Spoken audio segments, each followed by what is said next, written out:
खंड almost complete करने वाले। आइए एक बार गायत्री मंत्र साथ साथ। ओम भूर्भुवः स्वः तत्सवितुर्वरेण्यं भर्गो देवस्य धीमहि धियो यो नः प्रचोदयात्। ओम गुरुर्ब्रह्मा गुरुर्विष्णु गुरुर्देव महेश्वर गुरुर्देव परब्रह्म तस्मै श्री गुरुवे नमः। तस्मै श्री गुरुवे नमः।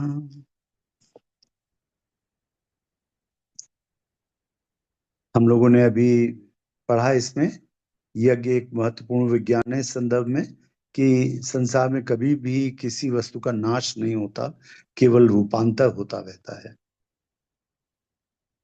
ये जो सेंटेंस है इसको आप यज्ञ में बहुत अच्छे से समझ सकते हैं। कल हम लोग चर्चा कर रहे थे कि हम लोग जो हवन सामग्री डालते हैं उसका अगर किंचित मात्र भी, बहुत थोड़ा हिस्सा भी ऊर्जा में रूपांतरित होता है तो वो ऊर्जा हम सबको आध्यात्मिक रूप से बहुत अधिक सबल बनाती है, समर्थ बनाती है। और गुरुदेव लिख रहे हैं कि संसार में कभी भी किसी वस्तु का नाश नहीं होता, केवल रूपांतर होता रहता है। जो वस्तुएं हवन में होमी जाती हैं वे तथा वेद मंत्रों की शक्ति के साथ जो सद्भावनाएं यज्ञ द्वारा उत्पन्न की जाती हैं वे दोनों मिलकर आकाश में छा जाती हैं। उनका प्रवाह समस्त संसार के लिए कल्याण का परिणाम उत्पन्न करने वाला होता है। इस प्रकार यह संसार की सेवा का, विश्व में सुख शांति उत्पन्न करने का एक सब एक उत्तम। मिनट, पेज के साथ मैच नहीं कर रहा जो आप पढ़ रहे हैं। अच्छा, ये बस हाँ यही है, जी। यही। इस प्रकार यह संसार की सेवा का, विश्व में सुख शांति उत्पन्न करने का एक उत्तम माध्यम एवं पुण्य परमार्थ है। यज्ञ से याज्ञिक की आत्म शुद्धि होती है, उसके पाप ताप नष्ट होते हैं तथा शांति एवं सद्गति उपलब्ध होती है। सच्चे हृदय से यज्ञ करने वाले मनुष्यों का लोक परलोक शुद्ध होता है। यदि उनका पुण्य पर्याप्त हुआ तब तो उन्हें स्वर्ग या मुक्ति की प्राप्ति होती है, अन्यथा यदि दूसरा जन्म भी लेना पड़े तो सुखी श्रीमान साधन संपन्न उच्च परिवार में जन्म होता है, ताकि आगे के लिए वह सुविधा के साथ सत्कर्म करता हुआ लक्ष्य को सफलता पूर्वक प्राप्त कर सके। यहाँ तक हम लोगों ने पढ़ लिया था। यज्ञ का अर्थ दान, एकता, उपासना से है। दान, एकता और उपासना से है। यज्ञ का वेदोक्त आयोजन, शक्तिशाली मंत्रों का विधिवत उच्चारण, विधि पूर्वक बनाए हुए कुंड, कुंड की जो शेप होती है उससे भी यज्ञ का जो फल मिलेगा उस पर असर पड़ता है। अगर गोल आकृति के कुंड होंगे तो उसमें एक परिवार के लोग अगर यज्ञ करें तो उनमें पारस्परिक प्रेम बढ़ेगा। पति पत्नी अगर यज्ञ करें तो उनके अंदर प्रेम बढ़ेगा। शास्त्रोक्त संविधाएं तथा सामग्रियां जब ठीक विधान पूर्वक हवन की जाती हैं उनका दिव्य प्रभाव विस्तृत आकाश मंडल में फैल जाता है।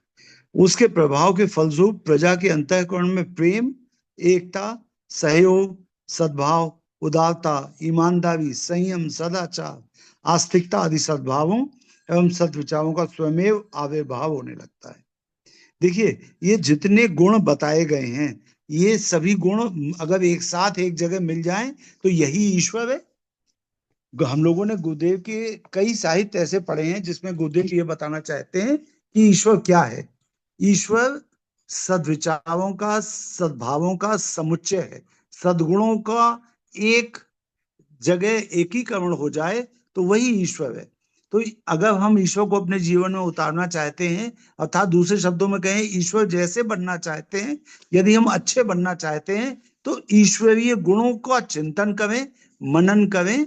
जैसे श्रद्धेय डॉक्टर साहब कहते हैं कि जितना आप स्वाध्याय करते हैं उसका कम से कम 100 गुना मनन करें।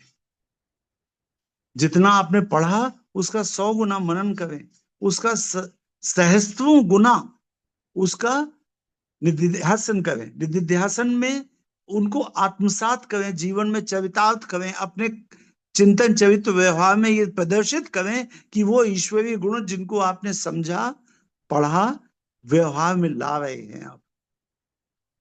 तो यज्ञ का अर्थ दान, एकता, उपासना से है। यज्ञ का वेदोक्त आयोजन, शक्तिशाली मंत्रों का विधिवत उच्चारण, विधि पूर्वक बनाए हुए कुंड, शास्त्रोक्त समिधाएं, सामग्रियां जब ठीक विधान पूर्वक हवन की जाती हैं, उनका दिव्य प्रभाव विस्तृत आकाश मंडल में फैल जाता है।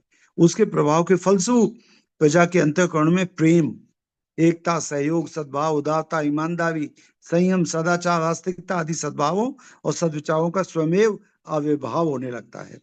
हम लोगों ने ये पढ़ा था कि जो भी हम मंत्र बोलते हैं वो साउंड एनर्जी, यज्ञ की एनर्जी की जो लाइट और हीट एनर्जी है उसके साथ मिल करके एक नई प्रकार की सुपरसोनिक वेव्स तैयार होती हैं, और वो सुपरसोनिक वेव्स चारों तरफ अंतरिक्ष में प्रकाश की गति से फैल जाती हैं। और ऊपर पृथ्वी के ऊपर जो एटमॉस्फेयर है उसमें जो स्ट्रेटोस्फियर है, आयनोस्फियर है, उनसे टकरा करके वो लोग वापस नीचे धरती पर लौटते हैं। और इस क्रम में अंतरिक्ष तक जाकर वापस आने में वो तरंगे अपनी जैसी सजातीय तरंगों, सजातीय विचारों को आकर्षित करके सहस्त्रों गुना बलवान होकर के, सहस्त्रों गुना घनीभूत होकर के अपने सोर्स तक वापस आती हैं। आपने एक बार गायत्री मंत्र का उच्चारण किया, यदि आप सृष्टि के प्रथम पुरुष थे तो आपको बहुत मेहनत करनी पड़ेगी, लेकिन ये सब काम हमारे पूर्वज, हमारे ऋषि और हमारे ईश्वर देवता सब कुछ कर चुके हैं। ऋषि विश्वामित्र ने, ऋषि वशिष्ठ ने जब गायत्री मंत्र का जाप किया होगा तो उनके द्वारा, अनेकों ऋषियों के द्वारा किए गए जाप से, स्वयं ब्रह्मा जी के द्वारा 100 वर्ष तक किए हुए गायत्री मंत्र के जाप से सृष्टि के सूक्ष्म अंतराल में इतना अधिक बल और तेज गायत्री मंत्र का इकट्ठा हो गया है कि हम जब गायत्री मंत्र का जाप करते हैं तो हमारे द्वारा बोली हुई गायत्री मंत्र की कंपन हमारी बायो इलेक्ट्रिसिटी के ऊपर सुपर इम्पोज हो करके अंतरिक्ष तक जाती हैं, और उस तेज पुंज से मिलकर के सहस्त्रों गुना बलवान होकर के वापस हम तक आती हैं। आदरणीय डॉक्टर साहब, यहाँ पे एक छोटा सा क्लैरिफिकेशन चाहिए। जब हम लोग हाँ, गायत्री मंत्र करते हैं तो हम लोग ये कहते हैं कि हमारे द्वारा बोला गया जो गायत्री मंत्र है वो हमारी बायो इलेक्ट्रिसिटी के साथ हमारी भावनाएं अंतरिक्ष तक जाती हैं और वापिस सहस्त्रों गुना होके हमें मिलती हैं। और हाँ, अभी हम लोगों ने थोड़ी देर पहले ये पढ़ा कि जब हम लोग स्थूल का यज्ञ करते हैं तो क्योंकि यज्ञ में हमें दो एनर्जीज और मिल रही हैं, यानी कि जब हम लोग अग्नि प्रज्वलित करते हैं तो हमें लाइट और हीट एनर्जी हुई और साथ में साउंड एनर्जी, तो ये तीनों मिलके हुई। तो दोनों में क्या कुछ डिफरेंस रहेगा, डिफरेंस बताने के लिए, या वैसे उनकी पावर में बहुत डिफरेंस रहेगा। जो यज्ञ के समय होगी वो ज्यादा शक्तिशाली होंगी? तो वो ज्यादा शक्तिशाली, यज्ञ के द्वारा हम ब्रह्मांड से ह्यूज अमाउंट में एनर्जी डाउनलोड करते हैं।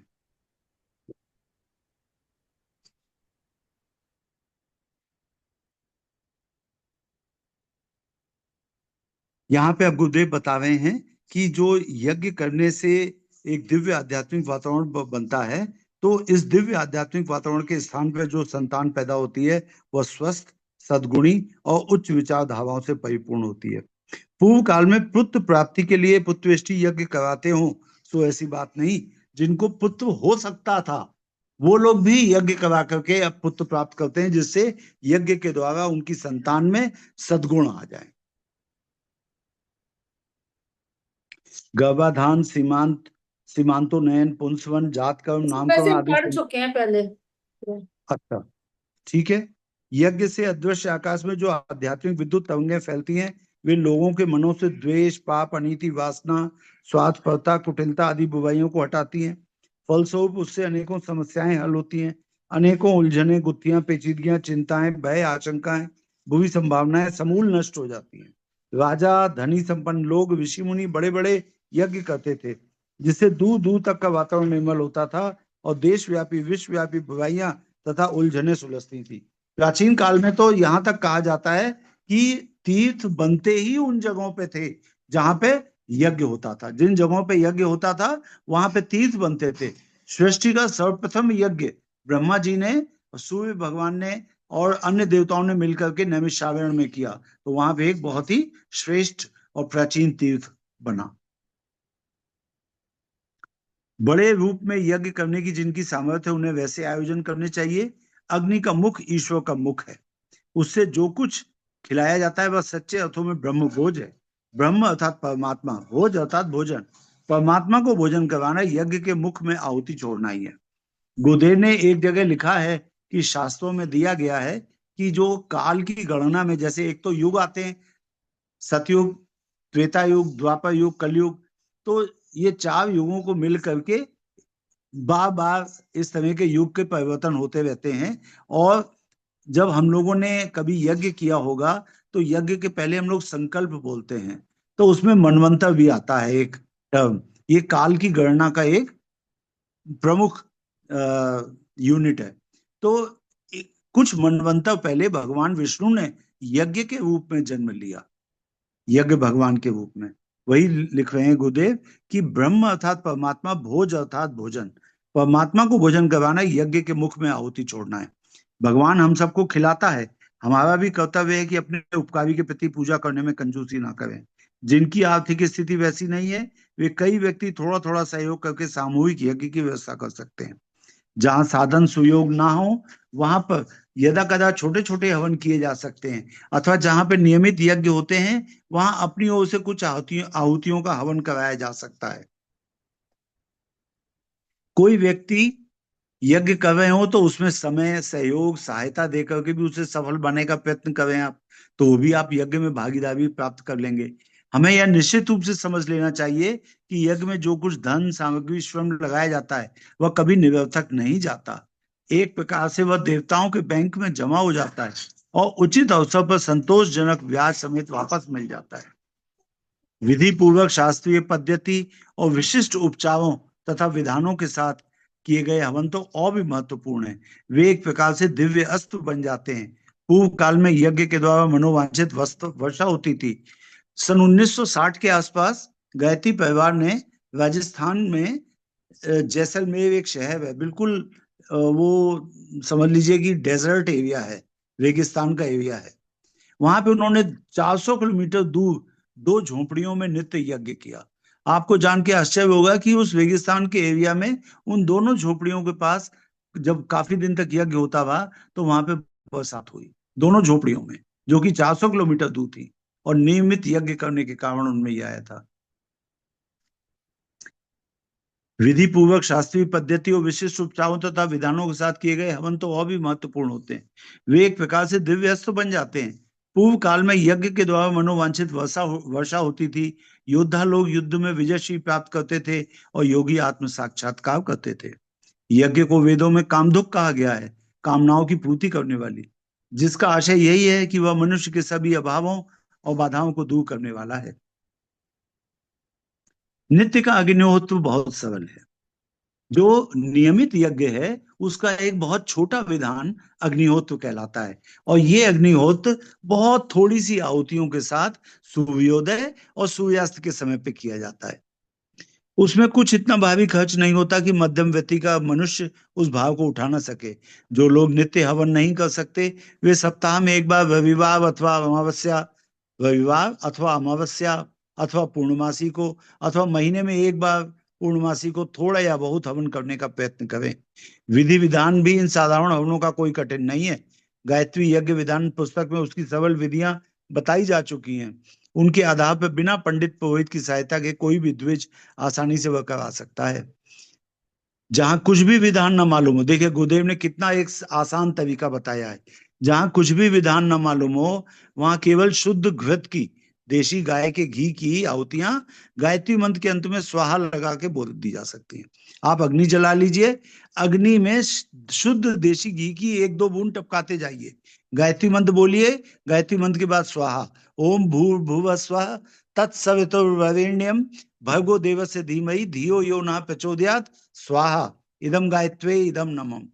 ये आहुतियां भी आपको यज्ञ की भैया लाभ जी, दे सकती हैं। भैया जी जी प्रणाम। प्रणाम दीदी। भैया जी, जैसे अगर संविदा की व्यवस्था ना हो सके तो गैस पे रख के जैसे हम बलि वैश्व यज्ञ करते हैं तो वैसे कर सकते हैं? बिल्कुल बिल्कुल बिल्कुल, आहुतियां अग्नि में देनी, आप चाहे कंडे को जला लीजिए। पुराने समय में तो जो ग्रामीण परिवेश की महिलाएं होती थी वो चूल्हे पे आग बनाती थी, वो तो किसी अग्नि की जरूरत नहीं होती थी। उसी चूल्हे में रोटी के 5 टुकड़े डाल दिए या 1 टुकड़ा डाल दिया, कोई मंत्र भी नहीं बोला, तो भावना कि हम अग्नि देवता को जिमा रहे हैं, हम अग्नि देवता को भोजन करा रहे हैं, हम भगवान को भोजन करा रहे हैं, आप इस भावना से कर दीजिए तो भी काफी है। और बस गुरुदेव ने तो नमक का इस्तेमाल नहीं करना है। हाँ, नमक का नहीं, केवल रोटी हो जैसे हम ये और यज्ञ चावल करते हो। हैं, तो ये यज्ञ जो है, मतलब यज्ञ हम गैस पे कर सकते हैं? हाँ, गैस पे आप एक तांबे की प्लेट ले लीजिए या कोई भी जी एक जी प्लेट ले लीजिए। तांबे की जी प्लेट गायत्री परिवार के जो शक्तिपीठे हैं उन पे मिल जाती है, जी उस जी जी उसमें आप आहुति दे के कर लीजिए। जी ठीक है। और ये स्वाहा शब्द जो है, ये इसके कई अर्थ हैं। स्वाहा का अर्थ होता है सही रीति से पहुंचाना। ऐसा माना जाता है कि जब आप स्वाहा बोलते हैं तो आपके प्रेम, आपकी अच्छी भावनाएं और आपके ईश्वर भक्ति और श्रद्धा और विश्वास को अग्निदेव तक, अन्य देवताओं तक, गायत्री माता तक, ईश्वर तक पहुंचाने का काम ये शब्द कर रहा है स्वाहा। स्वाहा का एक मतलब होता है सही रीति से पहुंचाना। स्वाहा अग्निदेव की पत्नी का भी नाम है। ये दक्ष प्रजापति की जो बेटियां थी, जिनमें से एक माँ सती भी थी, तो एक बेटी का नाम स्वाहा भी था। उनका विवाह अग्निदेव से हुआ था। तो अग्निदेव में जो आहुति देते हैं तो स्वाहा बोलते हैं आहुति देने के बाद। स्वाहा का एक मतलब ये भी, अग्निदेव की पत्नी। स्वाहा का एक मतलब ये कि जो आपने प्रेम, आपने आहुति, जो आपने समर्पण किया है ईश्वर के सामने, वो देवताओं तक पहुंच जाए सही रीति से।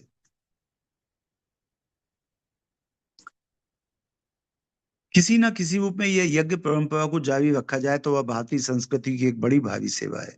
याज्ञवल्क्य ऋषि ने एक बार संवाद में एक अन्य ऋषि से संवाद करते हुए कहा, वो ऋषि ने पूछा कि महाराज, अगर यज्ञ करने के लिए हवन सामग्री ना हो तो क्या करें? तो उनका केवल समिधाओं से आप कर लीजिए। उनका कि अगर और संविधाएं भी ना हो तो क्या हो? तो उनका कि किसी प्रकार से अग्नि जला के केवल घी की आहुति कर दें, घी ना हो हवन सामग्री कर दें, वो भी नहीं हो तो संविधा के छोटे टुकड़े से ही आहुति दे दें।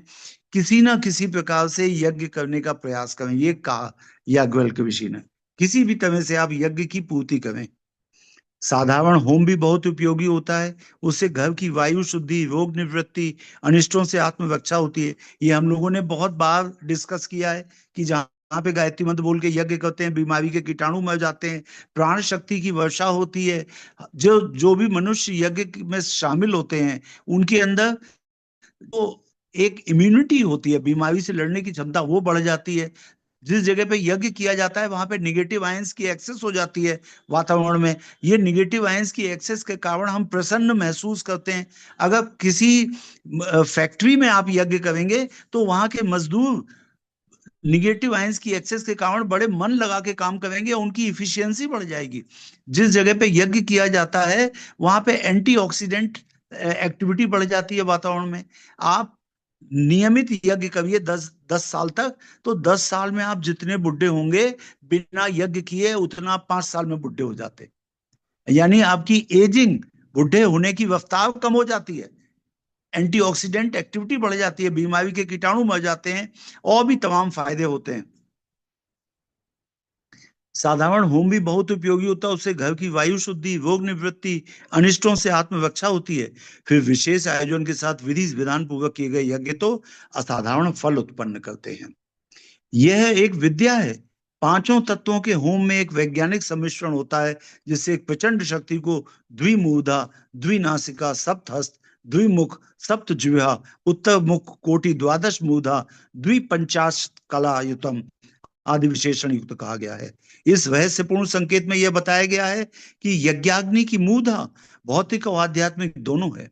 ये क्षेत्र सफल बनाए जा सकते हैं। अगर अब हम करें तो आध्यात्मिक उन्नति भी होगी और भौतिक लाभ तो होता ही है, जो हमने भी बताया आपकी कि बीमारी कीटाणु मर जाते हैं, इलेक्ट्रोमैग्नेटिक रेडिएशन कम हो जाता है, निगेटिवली चार्ज आयंस बढ़ जाते हैं वातावरण में, एंटीऑक्सीडेंट एक्टिविटी बढ़ जाती है। इतने अधिक फल मिलते हैं, ये तो भौतिक है ही, इसके अलावा आध्यात्मिक उन्नति भी होती है। ये क्षेत्र सफल बनाए जा सकते हैं। स्थूल और सूक्ष्म प्रकृति यज्ञ की नासिका है। उन पर अधिकार प्राप्त किया जा सकता है। सातों प्रकार की संपदाएं यज्ञाग्नि के हाथ में है। वाम मार्ग और दक्षिण मार्ग ये दो मुख हैं। वाम मार्ग और दक्षिण मार्ग ये दो साधनाओं के दो प्रकार होते हैं। दक्षिण मार्गी साधना जैसे आप गायत्री मंत्र का जाप करें, जैसे आप गायत्री मंत्र बोल करके हर हवन करें, तो ये दक्षिण मार्ग। और वाम मार्गी साधना जब आप तांत्रिक उपचार करते हैं, कोई कठिन साधना करते हैं, बीज मंत्र लगाते हैं, या आपकी उद्देश्य अच्छे नहीं है, तो ये वाम मार्गी कहलाएगी। वाम मार्ग और दक्षिण मार्ग ये दो मुख हैं, सातों लोक जिह्वाएं हैं। इन सब लोकों में जो कुछ भी विशेषताएं वे यज्ञाग्नि के मुख में मौजूद हैं। उत्तर ध्रुव का चुंबकत्व केंद्र अग्निमुख है। 52 कलाएं यज्ञ की ऐसी हैं जिनमें से कुछ को प्राप्त करके ही रावण इतना शक्तिशाली हो गया था। कहते हैं यज्ञ करने से 52 कलाएं प्राप्त होती हैं। अगर आप यज्ञ की सिद्धि करते हैं तो 52 कलाएं प्राप्त होती हैं। अगर इनमें से कुछ भी सिद्धियां प्राप्त हो जाएं तो मनुष्य इतना शक्तिशाली हो जाता है जैसे रावण। यदि वह सभी कलाएं उपलब्ध हो जाएं तो मनुष्य साक्षात अग्नि स्वरूप हो जाता है और विश्व के सभी पदार्थ उसके करतलगत हो जाते हैं। यज्ञ की महिमा अनंत है और उसका आयोजन भी फलदायक होता है। गायत्री उपासकों के लिए तो यज्ञ पिता तुल्य पूजनीय है। यज्ञ भगवान की पूजा होती है, यह प्रयत्न करना आवश्यक है। आज ये प्रथम भाग इसका पूर्ण हुआ। डॉक्टर ये एक गुरुदेव शब्द इसमें समझा दीजिए, शायद हमारे दिमाग से इसमें मूर्धा शब्द आया है, हाँ, वो मूर्धा नहीं समझ में आ रहा मुझे। मूर्धा जो शिखा का सबसे ऊपर का भाग होता है, जैसे हमारे सिर का जो सबसे ऊपर का भाग है ये मूर्धा। ठीक है, तो आज ये प्रथम भाग खत्म होता है। अब कल से हम लोग गायत्री महाविज्ञान फिर से शुरू करेंगे। गायत्री महाविज्ञान में दो भाग बचते हैं। एक तो द्वितीय भाग है। द्वितीय जिन लोगों के पास गोविंद भाई साहब, गोविंद भाई साहब हैं क्या? अच्छा, ओम भैया, आप बताइए चाहें तो बताइए एक, हाँ मैं ये बताइए। पूछ रहा था भैया कि गायत्री महाविज्ञान का द्वितीय भाग शुरू करें या तृतीय? द्वितीय भाग में केवल गायत्री मंत्र की विशेषताओं की चर्चा की गई है और जी उसमें हाँ जी हाँ, अगर हम इसमें छोड़ के, श्लोक ज्यादा है, संस्कृत ज्यादा है इसमें। हाँ, हाँ, अगर तृतीय तृतीय भाग शुरू करते हैं तो ये जी उपयोगी बहुत है। तृतीय जी भाग जी में जो दिए हुए हैं 5 कोशीय साधना, है जी ना, जी जी जी जी जी कौन सी साधना कैसी है, तो अगर आप सब लोगों की सलाह हो तो जी। चाहे तो सब लोग अपने अपने कमेंट लिख कर भेज दें कि हमारा द्वितीय मत तो भाग पढ़ा आदरणीय जाए। डॉक्टर साहब ये रहेगा कि जैसे आपने बताया कि दूसरे में गायत्री मंत्र की व्याख्या और संस्कृत है और तीसरे में इम्पोर्टेंट है, तो पहले तीसरा करते हैं और उसके बाद दूसरा करेंगे जरूर, वो तीसरा होने के बाद। हाँ, ठीक है, तो सब लोग अपनी अपनी राय दें, जैसा होगा फिर हम लोग आगे कल कल तो शायद सैटरडे, बार से सोमवार से फिर शुरू करते हैं। ठीक है, सोमवार से प्रारंभ ठीक करें। ठीक है, प्रणाम सोमवार से भैया। तीसरा भैया भाग जी शुरू। एक हाँ प्रश्न और पूछना है। जी दीदी बताइए। भैया जी एक दीदी हैं, अपने गायत्री परिवार की हैं, तो उनके बेटे हाँ का जन्मदिन है, तो मंगल हाँ के दिन पड़ रहा है, तो वो कह रही हाँ जैसे हम मतलब वो दीप यज्ञ भी कराना चाह रही हैं और सुंदरकांड भी कराना चाह रही हैं। तो वो कह हाँ रही कि हाँ। दीप यज्ञ में हम स्वस्ति वाचन तक पहले करके फिर मतलब सुंदरकांड शुरू कराएं और सुंदरकांड समाप्त होने के बाद आहुतियां करें, तो ऐसा कर सकते हैं या अलग अलग ही करना सही रहेगा? नहीं नहीं नहीं, कर सकते हैं दीदी, कोई दिक्कत नहीं। देखिए वो दीप यज्ञ करा रहे हैं यही बहुत बड़ी बात है। बाकी हमारे हिसाब से तो कोई दिक्कत नहीं, क्योंकि जहाँ पे भी पौर प्रकरण आते हैं तो ये हमारे गुरुदेव ने बताया है कि पहले आप स्वस्ति वाचन तक सब कर लें और उसके बाद रक्षा विधान भी कर लीजिए। रक्षा विधान के बाद आप चाहे कोई पर्व हो तो पर्व प्रकरण कर लीजिए, कुछ और कर रहे हैं तो वो कर लीजिए, है ना, ये सब किया जा सकता है। पर ठीक है भैया सुंदरकांड जो है अपने आप में बहुत बड़ा है दीदी। जी। सुंदरकांड अपने आप में बहुत बड़ा है। गोविंद भाई साहब आपकी क्या राय है? 1 घंटा तो सुंदरकांड पढ़ने में लग जाएगा। 1 घंटे से ज्यादा लगता है साहब, 2 घंटे हाँ तो लग तब जाते तक, हैं। हाँ तो तब तक लोगों का उठने का मन कर जाएगा। आप जी सोच के देखिए। जी जी जी। लेकिन उनकी वो ऐसा चाह रही थी, मैंने कहा भाई मैं जानकारी लेके बताऊंगी मुझे नहीं नहीं, इतने। कर तो जी सकते हैं पर दीदी फिर लोग बैठेंगे नहीं। दीप यज्ञ फिर बिल्कुल ऐसे बहुत ही एकदम काम चलाऊ ढंग से हो जाएगा। डॉक्टर साहब, जी मत जी के तौर पे हम एक अपना विचार दें।